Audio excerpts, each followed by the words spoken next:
Stop. He's a good one. Colton, what are we doing today? Reselling! That's right. We're reselling video games all day today. But there's a difference between bad resellers and good resellers. And Abby's gonna tell you all about it right after she answers this phone call. Yeah. And we're getting a little busy. We'll just tell you guys later. But for now, look what came in the mail. Finally. Oh my gosh. All right, I'm gonna come out and say it. Are you ready? 151 is overrated. Colton, you're just trying to rile up the people. This video's gonna make a lot of people mad anyway. Stop it. You're adding to the fire. Well, more comments, right? These are the 151 Pokemon charms. So boring. We have all these here, and they sell super well. People ask about them all the time, but we've been waiting for the 151 charms because all these are like the current gen stuff for like the current games. And I thought that we had ordered the 151 charms a long time ago, and I was going to like check tracking and realized that, oh, I never actually had pushed that order through. So we had to wait. In his old age. Shush! So we finally got them. Look at that. Bulbasaur, Charizard. They're so cool. And there's so many of them. So what I tried to do is get 2 of each one that's maybe like less popular, that won't sell super quick. And then the ones that will, like the starters, I got 5 of each. And then I think there might have been a couple where I got 3 that are like kind of popular, but not as much. So we have charms for every single original 151. They are going to be available by the time this video goes out. So have at them. Little piece of stool. Gen 7 is the best gen. No, it's not. It is. It's 1, followed by 2, followed by 3. One of those people, okay. I'm liking this first little trade-in of the day. Majora's Mask, Star Wars Episode 1 Racer, and Jet Force Gemini. That Pokemon card trade that we got over the last couple days has been moving quick. You guys saw if you watched the last video. But Jared just placed an order on our website for a big stack of them. This was, what, like almost 300 bucks worth of stuff. And I wanted to show you guys just the big one because he's taking the Venusaur. So thanks so much, man. I hope you enjoy your order. These are some awesome cards. So according to Mr. Tom here, this is his 3rd annual order, and he just ordered a $500 mystery box. He said he's not looking for Sega or annualized sports games, but weird one-offs like Looney Tunes basketball are fine. Nothing including / beyond PS3, 360, or Wii, except for Vita. So he wants NES, Super Nintendo, Game Boy, Game Boy Color, Game Boy Advance, did I say N64? GameCube, PS1, PS2, Vita, and original Xbox toys and peripherals. This is a $500 box. There's a lot to choose from. So now we get to be scumbag resellers and pick out some cool stuff for him. So Tom didn't say anything about like which genres he wants. He just said no sports games. And then he also didn't say anything about games being complete or loose. So if you're only collecting complete in box, I assume that that's going to be at the top of your mind when you're placing a mystery box order. So what I'm going to do is for any disc games or anything like that, I'm going to make sure I only grab complete. And for like loose cartridge stuff like NES, Super 64, I will go with loose cartridge because that's how most people collect. And I think that's the safest way to do it. So I'm going to start with NES and Super Nintendo. And because this is someone who is building a collection that they already have, I'm avoiding stuff like Mario, Zelda, Pokemon, which we normally do for mystery boxes because I don't want to give people games that they probably already have. And would you look at that? Looney Tunes basketball. That'll be the one sports game because that is literally the one he said was okay. Let's also go with, you know what? Let's go with Lord of the Rings. That one just came in. And Fatal Fury also just came in, so we'll go with that. And then on the NES side, gotta go. I was gonna do Mario Bros. Arcade. That is a Mario game, but it's an uncommon one. Maybe I'll skip it just to be safe. But how about Silkworm? That one's a little uncommon. And let's also go Final Fantasy. Our N64 selection is still pretty small at the moment, but got a couple things. Let's do Lego Racers, and let's go Xena Warrior Princess. And lastly, Bust-A-Move 2. This game's amazing. Let's put in Transformers for PS2 and Hot Wheels Turbo Racing for PS1. And also MechAssault 2 and Star Wars Battlefront 2 for the OG Xbox. Another PS1 game that just came in, Evil Zone. Pretty hard to find one. I grabbed a big stack of PS2 here to kind of fill out the box a little bit. And also Namco Museum, Need for Speed Underground, and Sims busting out for the GameCube. And we gotta put some Game Boy stuff in there. So let's go with Revenge of the Gator. Let's also do Mickey Mouse Magic Wands. We'll do Fist of the North Star. For Game Boy Color, what do we have over here? How about Warriors of Might and Magic and Rocks. And for GBA, we'll go with the Mega Man Battle Chip Challenge and Dragon Ball Z Legacy of Goku. And they did say toys and figures, so let's get a couple of these little Pokemon here. Let's go Chimchar. And this guy. Let's also go with, what is that, Roselia? And Bagon. And we need one more. I don't know this character's name, but we'll go with that one. And 3 more Xbox games. Fable, which is a classic. Soul Calibur 2, also a classic. And Big Bumpin', which is one of the Burger King games. It's actually pretty funny. If you have some friends, it's good for a round, but probably not going to play it too much outside of with friends.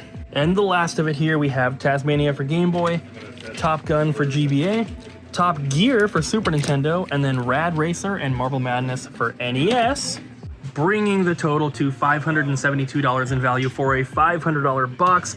Tom, thank you for your multiple orders. I really hope that you enjoy. Bobby! Hi.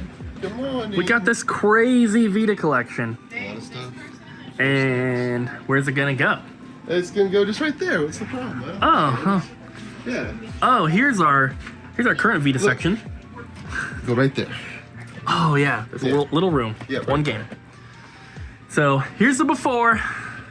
You're in charge of this, Bobby. We'll do the opposite of what we do for Switch and DS games. We'll keep, even though new stuff I'll have to open, we'll keep only the Vita cartridges and the cases behind the counter. Oh, that gives us more room. Way more room. All right, Bobby, work your magic. Okie dokie. Bobby made it work, guys.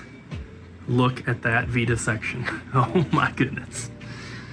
Have you ever seen a Vita section so beautiful? It makes it so it's like that much too tall when they're in the protectors to go top like that. Dang. Yeah. Well, this is the craziest selection of Vita I've ever seen at a game store. 2 whole shelves. And most of it came from one guy. Yeah, that's crazy. He's been trading in so much stuff. I don't think he's got any Vita left, but he definitely has other stuff. He's bringing new stuff basically every week. One console at a time.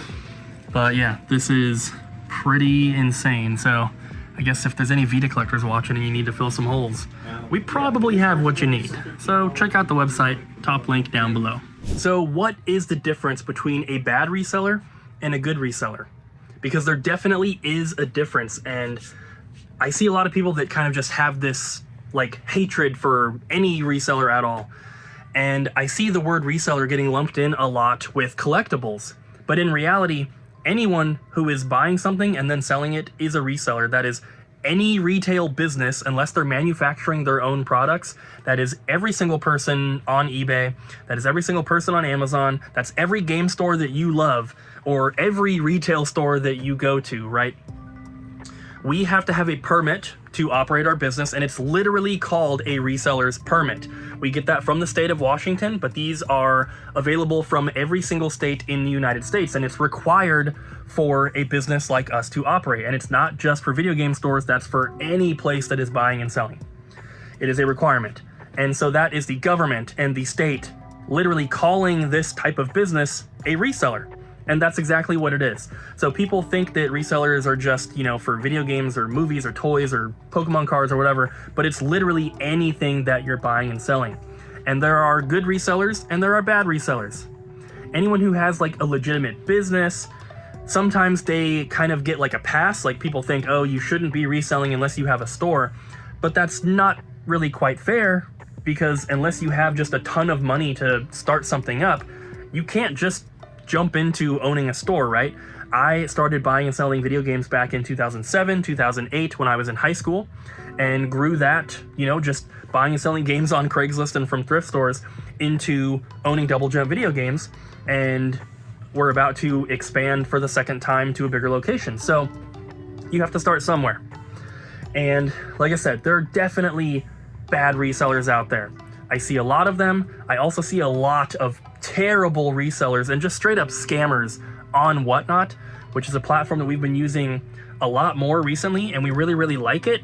We're doing things differently than most people on Whatnot, and there's no risk of like bidding something up super high and overpaying when you're shopping with us on Whatnot, because we just don't do that, right? We don't do auctions. Well, not anymore.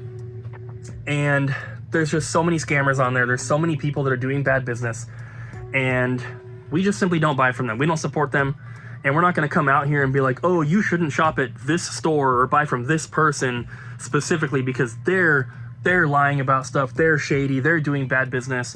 We're not going to do that. That's a bad look on us as a business to call out stuff like that.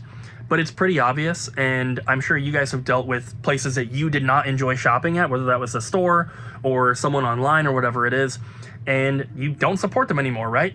So support the places that you do like, support the stores that are doing good business, the places that are honest and transparent and are fair, because there are definitely places that will lie to you to either get you to buy something at a higher price, or they will lie to you to be able to buy something from you cheaper than what it is. And I wanted to use a little skit to kind of illustrate the difference in just one type of situation for a bad reseller versus a good reseller. So check this out. Hey, how's it going? That's going pretty good. What can I do for you? I was looking at these N64 games that you have here. How much did you want for them? I don't really know. I mean, I've had them for a long time, but I don't really know. Do you know what they're worth? Yeah, they're pretty cheap. Like, you know, like you got like Harvest Moon and Zelda and stuff, but I mean, these games are really cheap. They only sell for like a couple bucks usually. I'll give you like $1 each on them. Hey, how's it going? It's going pretty good. What can I do for you? I was seeing you had some N64 games here, and I was just wondering if you had a price on them. You know, I'm not really sure. I mean, I've had them for a long time, but I don't really know what they're worth. Do you know what they're worth? Yeah. You have like Zelda, Harvest Moon. There's a couple other ones here. Some of these sports games are really cheap, just like a few dollars, but Harvest Moon is kind of expensive. It's like maybe like 50, 60 bucks. The Zelda one's also pretty good. I actually own a game store. I buy and sell video games. If someone were to bring these into the store for like the whole package here, you know, we'd probably offer like $100 or so. Would that sound fair? That sounds great.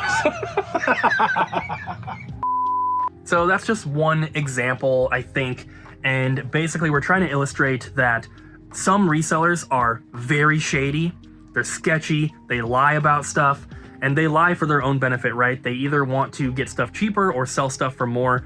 There's many different things that bad resellers do, but I think that that's one of the main things, is it just overall, they're sketchy.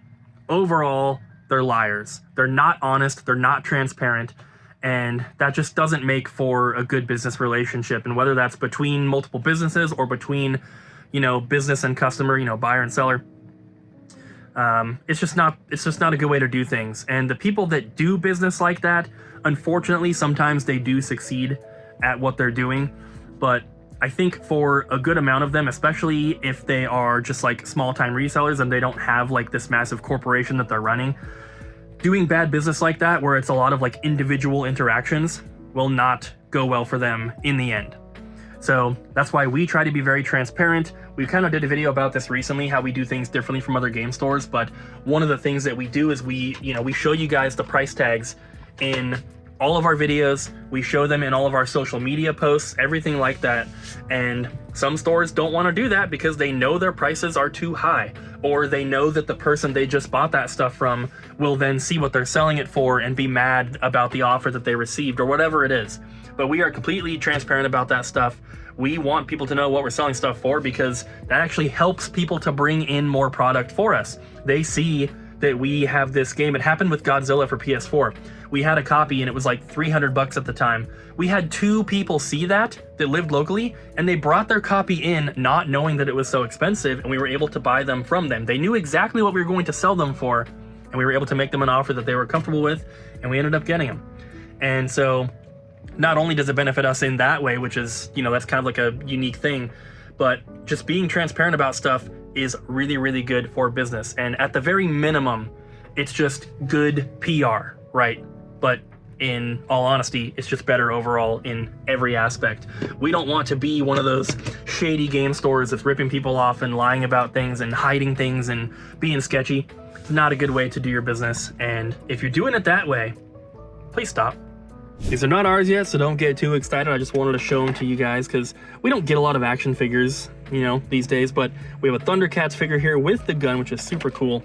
We have a Black Star figure, and this one is crazy. I can't believe that this actually exists as a children's toy. You were supposed to be able to put a flint in here, and when you like flick it, it sparks.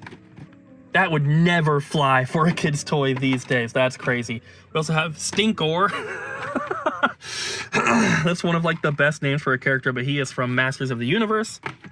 We of course have Leonardo, Ninja Turtle, and then this is Robin, but he's a little not safe for work. So hopefully we do get these. They're not very expensive. The Thundercats one is the best one. He's about, we're gonna price him at $20 with the gun. He's got a little bit of Sharpie on him, but the rest of these are just like $5 each, nothing too special. But we don't get a lot of toys, and we don't get to show a lot of toys in the video, so I wanted to show them to you now. I wanted to give you guys another little peek. This is the second half of my PS2 collection that I brought in to sell. The first half was last week, and then this is the second half that I'm selling now. By that, I mean about half of it I'm selling now, half of it I'm saving for the new store. All the high-end stuff basically is being saved. So this is all available now. Bobby just filmed all these trays. There's a bunch of factory sealed ones in here. A couple like decent ones like Jack 3 and Guitar Hero and stuff, but there's nothing like crazy in the sealed ones. But yeah, just lots of titles. If you want a part of my collection, I suppose, this is available now. And didn't realize so many people would be so heated about me getting rid of my PlayStation stuff. Very interesting. So many comments of people being like, man, I would never get rid of the PlayStation stuff. You get rid of the Switch games. But Switch is probably my favorite console. Why would I choose to get rid of Switch games? This is, you know, my collection. This is what I'm choosing to get rid of and to collect and all that. And as I explained in the video, in both the videos, PlayStation just isn't my favorite thing. I like it, obviously, but I like Nintendo more. Thanks for watching, guys. We'll see you tomorrow. Bye. Stop being a scumbag reseller. Whoa.